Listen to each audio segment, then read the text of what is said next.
आज परमेश्वर का वचन हम देखेंगे यूहन्ना की पुस्तक उसका 5वां अध्याय। यहाँ हम देखते हैं कुंड के बारे में। एक कुंड है, उसके 5 ओसारे हैं। इन ओसारों के आसपास जो बीमार लोग हैं, जो अंधे, लंगड़े, सूखे अंग वाले लोग जो है वो रहते थे, वो वहां पड़े रहते थे। क्यों? कि जब कभी भी स्वर्गदूत उतरकर उस कुंड के पानी को हिलाए तो जो उसमें सबसे पहले जाता था वो वहां चंगाई पाता था।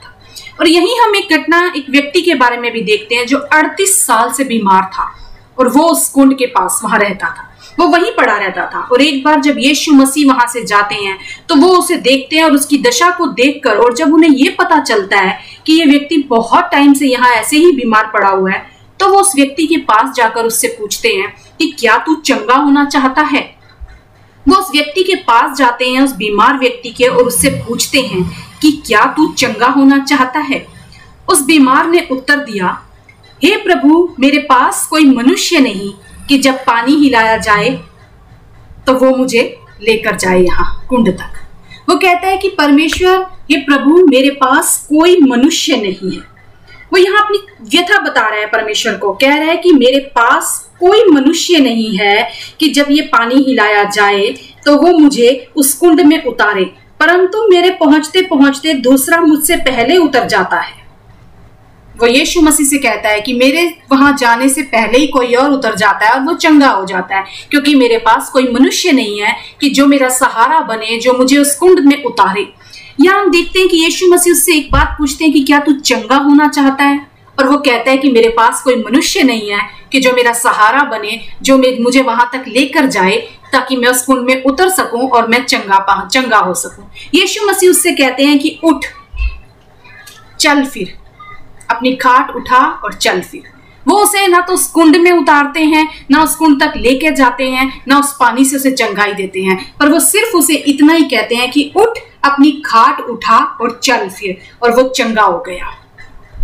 जो व्यक्ति 38 साल वहां बैठा रहा, बीमार पड़ा रहा, उस कुंड में उतरने के लिए अपना भरोसा उस कुंड के पानी में जिसने रखा हुआ था, और वो इस उम्मीद में बैठा था कि कोई मनुष्य मेरा सहारा बनकर मुझे उस कुंड में उतारे। ना तो उसे उस कुंड की जरूरत पड़ी, ना उसे कोई मनुष्य ऐसा मिला, लेकिन खुद ब खुद यीशु मसीह उसके पास आए और उससे पूछते हैं कि क्या तू चंगा होना चाहता है, और उसे उसी वक्त वो चंगाई दे देते हैं। यिर्मयाह 17 में अगर हम देखें तो यिर्मयाह 17 का 5वां वचन कहता है, शापित है वह पुरुष जो मनुष्य पर भरोसा रखता है और उसका सहारा लेता है। यहाँ 38 साल इस व्यक्ति ने अपना समय बर्बाद कर दिया। क्यों? क्योंकि वो एक मनुष्य को ढूंढ रहा था। उसका भरोसा मनुष्य के ऊपर था कि मेरे पास कोई मनुष्य नहीं है कि जो मेरी सहायता करे। और यिर्मयाह का 17वां का 5वां वचन कहता है कि शापित है वह पुरुष जो मनुष्य पर भरोसा रखता है। 38 साल वो श्राप में पड़ा रहा, 38 साल वो उस बीमारी में पड़ा रहा। क्या वो एक बार एक दुआ नहीं कर सकता था कि प्रभु मुझे चंगा कर दे? पर वो मनुष्य की तलाश में था कि मेरे पास तो कोई मनुष्य नहीं है। श्रापित है वह पुरुष जो मनुष्य पर भरोसा रखता है और उसका सहारा लेता है। जिसका मन यहोवा से भटक जाता है वह कैसा हो जाता है? वह निर्जल देश के अधमरे पेड़ के समान होगा और कभी भलाई ना देखेगा। 38 साल उस व्यक्ति ने अपना समय बर्बाद कर दिया कि कोई मनुष्य आकर मुझे सहारा दे। 38 साल तक वो भटका रहा। आज आपका ध्यान कहाँ है? कहीं आप भी तो भटक नहीं रहे हैं? किस पर आप अपना सहारा ढूंढ रहे हैं? किस पर आपने अपना भरोसा लगा के रखा हुआ है? आज मैं खुदा से ये दुआ करूंगी कि प्रभु तू हम सबकी आंखें खोल दे। प्रभु हमें ज्योतिर्मय कर हमारी आंखों को, ताकि हम जान पाए कि हमारा भरोसा, हमारा सहारा कौन है। पिता परमेश्वर, आज हम जान पाए पिता परमेश्वर कि हम अपने समय को बर्बाद ना करें, उस व्यक्ति के समान हम भटके ना रहें। इस व्यक्ति के समान कहीं हम कोई ऐसा काम ना करें कि हमारा सालों साल हमारे बर्बाद हो जाएं, उस श्राप में नाम पड़े रहे। 38 साल का समय उसने बर्बाद कर दिया कि उसके पास कोई मनुष्य नहीं है। और प्रभु ने उस व्यक्ति से कहा, क्या तू चंगा होना चाहता है? आज खुदा आपसे और मुझसे पूछ रहा है कि क्या तेरी आंखें मैं खोलूं? क्या तू आंखों की रोशनी चाहता है कि हम वो देख सकें जो खुदा हमें दिखाना चाहता है? परमेश्वर ने उसके श्राप को तोड़ा। 38 साल से जिस बीमारी में वो था, जो श्रापित वो था, उस श्राप को प्रभु ने तोड़ा और उसको कहा, उठ, अपनी खाट उठा और चल फिर, और वो उसी पल चंगा हो गया। आज आपने अपना भरोसा कहाँ टिकाया है? कितने सालों से आप अपनी किसी परेशानियों से जूझ रहे हैं जो अब तक आपके जीवन में निरंतर बनी हुई हैं, आप उनमें से बाहर नहीं आ पा रहे हैं। आज खुदा आपसे पूछना चाहता है कि क्या मैं तुझे उनमें से बाहर निकालूं? क्या तू बाहर निकलना चाहता है? मनुष्य पर नहीं, खुदा पर अपनी आंखें लगाइए। वही आपका भरोसा है, वही आपका परमेश्वर है। खुदा का वचन कहता है कि मैं तेरा परमेश्वर हूं और मैं ही तेरा छुड़ाने वाला हूं। हमें परेशानियों से, समस्याओं से छुड़ाने वाला हमारा परमेश्वर है, कोई मनुष्य नहीं कि जिसके ऊपर हम अपना भरोसा बनाकर रखें।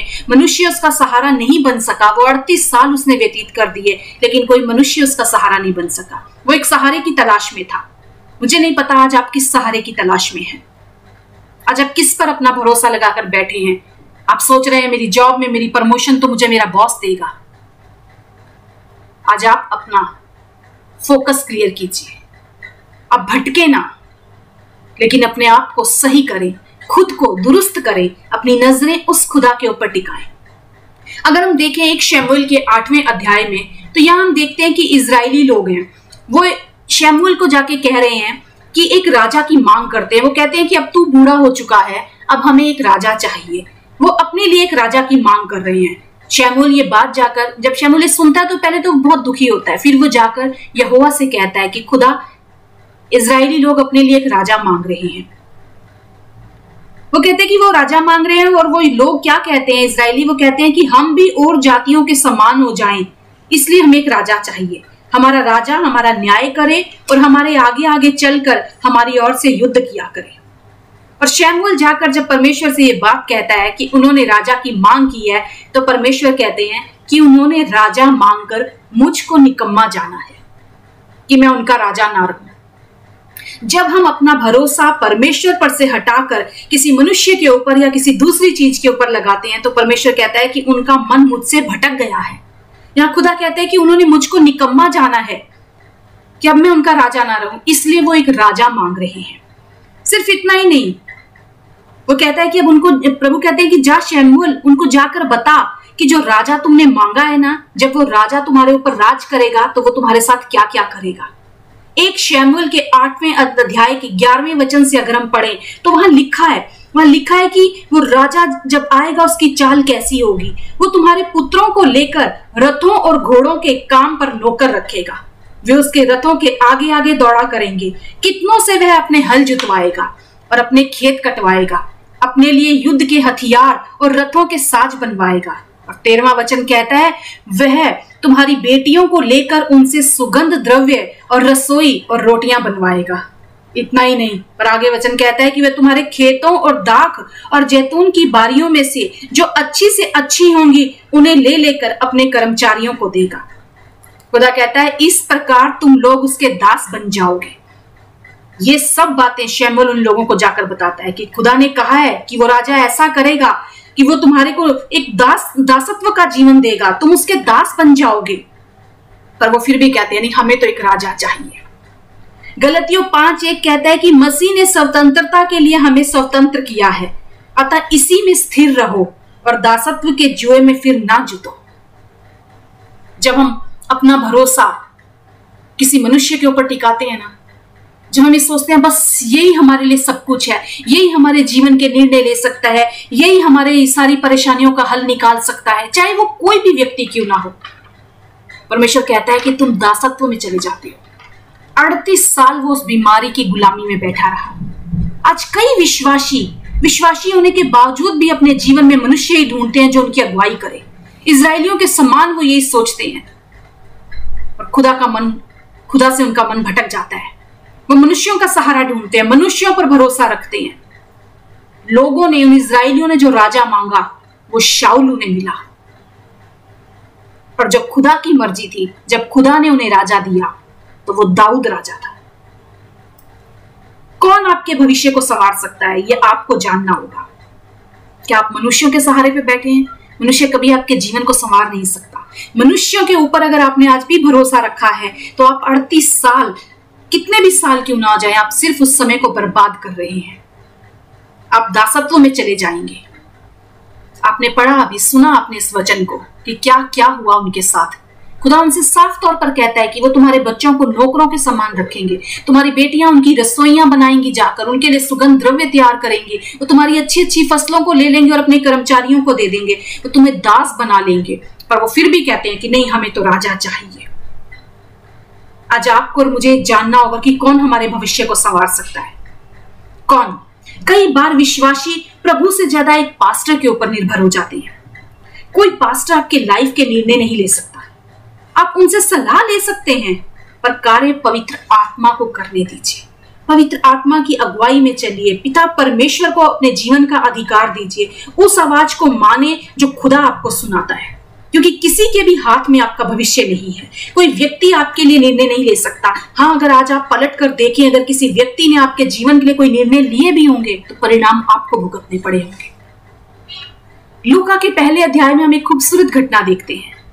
पहले अध्याय में हम वहां देखते हैं कि जकरिया और इलिशिबा बुढ़ापे में परमेश्वर उन्हें एक संतान देता है। जकरिया से स्वर्गदूत आकर कहता है कि तेरी पत्नी के एक बेटा उत्पन्न होगा और तू उसका नाम यूहन्ना रखना। और जब ये बात स्वर्गदूत से कहता है, उसी समय से उसकी आवाज बंद हो जाती है, वो मौन हो जाता है, वो बोल नहीं सकता। फिर एलिशिबा के बेटा पैदा होता है और जब 8वें दिन उस बेटे का नामकरण किया जाना होता है, उसका खतना होता है और उसका नाम रखना जाना होता है। उस दिन सारे उसके पड़ोसी और उसके कुटुंबी उनके साथ आनंद मनाने के लिए आते हैं और वो उसका नाम रखने लगते हैं।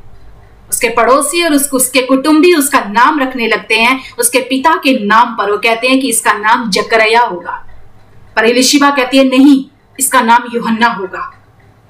वो कहते हैं तेरे कुटुंब में किसी का ये नाम नहीं है। फिर वो उसके पिता से पूछते हैं कि हम बता कि इसका नाम रखें। पहले तो वो एलिशिबा से कहते हैं कि तेरे कुटुंब में तो किसी का नाम ही नहीं है यूहन्ना, फिर यूहन्ना नाम क्यों रखे। फिर फाइनल डिसीजन के लिए वो बोलते हैं कि ठीक है, इसके पिता से पूछते हैं। अब जकरिया बोल नहीं सक रहा था, इसलिए वो एक पट्टी मंगवाता है और उसके ऊपर लिखता है यूहन्ना। जब ये वो लिखता है यूहन्ना, वहां लिखा है वचन में कि इस पर सबको बहुत आश्चर्य हुआ। जकरिया बोल नहीं सकता था, उसने अपनी पत्नी को नहीं बताया था कि स्वर्गदूत ने मुझसे कहा है कि इसका नाम यूहन्ना रखना। लेकिन एलिशिबा जो पवित्र आत्मा से पहले ही भर चुकी थी, उस पवित्र आत्मा ने उसके ऊपर जाहिर किया कि इस बच्चे का नाम यूहन्ना रखा जाएगा। यहाँ उसके पड़ोसी और उसके कुटुंबी यूहन्ना का भविष्य तय कर रहे थे, वो उसका नाम रख रहे थे, वो उसके पीछे देख रहे थे कि तेरे कुटुंब में अभी तक किसी का नाम ऐसा नहीं है यूहन्ना, इसलिए इसका नाम वही होना चाहिए जो अब तेरे कुटुंब में है।